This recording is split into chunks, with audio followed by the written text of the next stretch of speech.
انسان کتنا ہی امیر کیوں نہ بن جائے، تکلیف سے بچ نہیں سکتا اور سکون خرید نہیں سکتا۔ آج کی آیات کا ترجمہ۔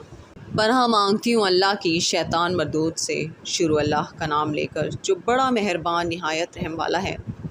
اور کہتے ہیں کہ رحمان بیٹا رکھتا ہے، وہ پاک ہے، اس کے نہ بیٹا ہے نہ بیٹی، بلکہ جن کو یہ لوگ اس کے بیٹے بیٹیاں سمجھتی ہیں وہ اس کے عزت والے بندے ہیں، اس کے آگے بڑھ کر بول نہیں سکتے اور اس کے حکم پر عمل کرتے ہیں۔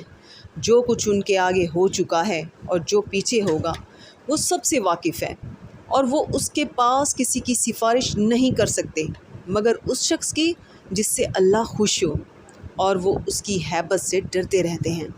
اور جو شخص ان میں سے یہ کہے کہ اللہ کے سوا میں بھی معبود ہوں تو اسے ہم دوزخ کی سزا دیں گے، ظالموں کو ہم ایسی ہی سزا دیا کرتے ہیں۔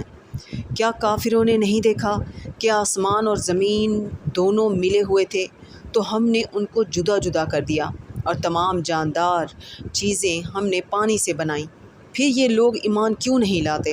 صدق اللہ العظیم۔